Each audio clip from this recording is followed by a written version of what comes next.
We're looking at a seriously upgraded new combat machine in this episode of the Gear Guide. So if you guys know G&G, you know them for their combat machines. You pretty much can't go to any field anywhere in the world without seeing 2, 3, 4, or a dozen players running a combat machine M4 rifle. And there's a good reason. They're affordable, they're solid, and they're a great offering for that beginning to intermediate player. Well, in 2015, they have changed the game on their combat machines and have really elevated that rifle with what you're looking at here. And this is the combat machine CM16 SRL. So with a lot of internal and external upgrades, we're going to dive into the externals first, and get ready, this is a long list. And it's pretty easy to go over what has pretty much stayed the same, and that's been their polymer body. I mean, combat machines have been known for this fantastic polymer body since the very first one I saw years and years ago. I was blown away at the quality of that fiber reinforced nylon body, and they really are sticking it up, except they've really kicked up the detailing in the body this time. It's not just your standard M4 mold. This thing is really bringing out a ton of details with new markings, new details up here on the upper receiver, the lower receiver, lots of things to set this rifle apart from just a standard M4, including a nice smooth rail on the top. And that rail mates up to the front rail, which you see here. And this is not polymer. This is a full metal key mod rail. And we're looking at the SRL model, and the CM16 series, there's actually 3 links to the rail. So this is the mid length. There's actually a longer one, the XL, and then a short version as well. And this is a really lightweight aluminum rail with Airsoft key mod. So any of the Airsoft key mod accessories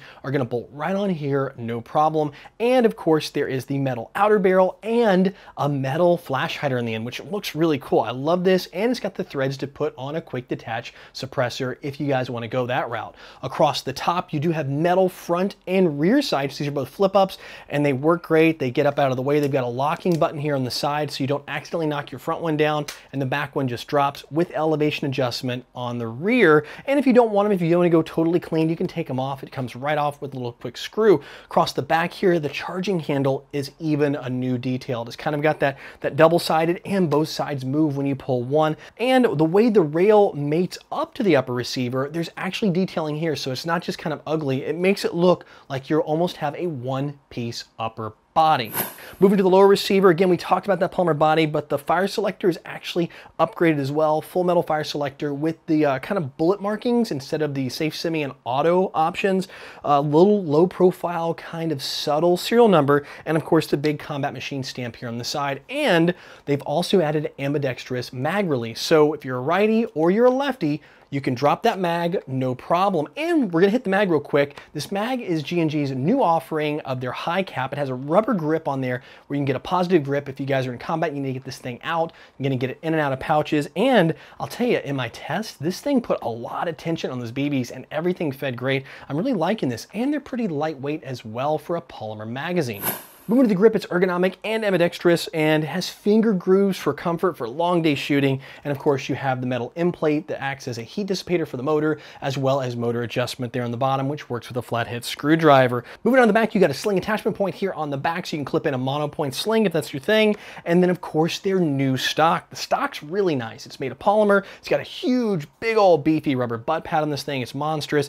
And with the press of a button, you can slide the door open. It hinges off to the side to access inside to put your batteries. And a little sneak peek for what we're going to talk about in internals here in a second, the MOSFET. When you're done, simple press, locks back on. There's no chance of losing a pad or breaking tabs. And to round everything out, you do have battery storage here in the bottom that flips open, a swivel sling attachment point if you guys want to use those, and the adjustment here on the side that's locking, so you can hear it click, out of position, slide to where you want it, and when you get it set, you can actually lock it in or leave it so you can make it adjustable.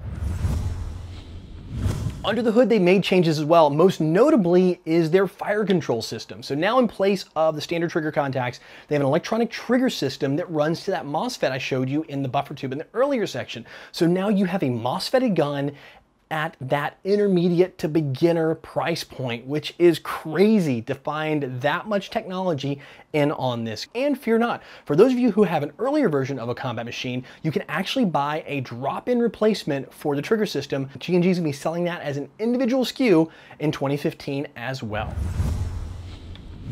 Taking it to the chrono, saw a really healthy about 380 feet per second. shooting .20 gram G&G Bio BBs through the chrono, and it was really consistent. Only saw a few FPS up and down floating, so this thing is really sealed up well. And rate of fire was admirable in the 13s on the 9.6 volt battery that's included in the package, as well as the charger. But if you step up to an 11.1 LiPo, it jumps into the 18 rounds a second. And even in our tests, we actually kind of beat this thing up a little bit, and it's holding pretty well to a 15C LiPo. So I think this thing's gonna hold up if you guys wanna go with an 11.1 LiPo. I'd probably recommend though, if you really want it for longevity, keep it around that 7.4 LiPo range or the 9.6 they include in the package.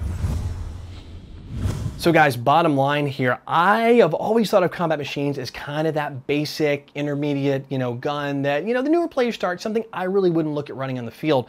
But with the new combat machines, especially the CM16, the SRL here I'm looking at here, G&G has really stepped up their game and moved that combat machine line up a notch in the market. So guys, if you're interested in picking one of these up, you can get it around late summer, early fall 2015. This is an early release here if you're watching this video right when it came out, and they're gonna be right around the low $200 price point to the mid $200 price point, depending on the version and the model you're looking at, and you can pick them up anywhere G&G products are sold. So guys, what do you think of G&G changing the combat machine up? I mean, this is something that you can definitely buy early and grow into as a player and not feel like you're stuck with something a little on the low end. Not that the other combat machines had any deficiencies at all, but usually after a while, the players will start with those, they get the hankering and the itch to upgrade it, want a little more power, and then they move into something different. So let me know what you guys think. Do you think the combat machine is really kind of maturing and stepping up? Or do you think this is just because of the change in the airsoft industry and what people want? Let me know in the comment section below. Well guys, that's it for this episode of the Gear Guide. I'll be back in the next one where I review a gas blowback pistol that has 3 MOSFETs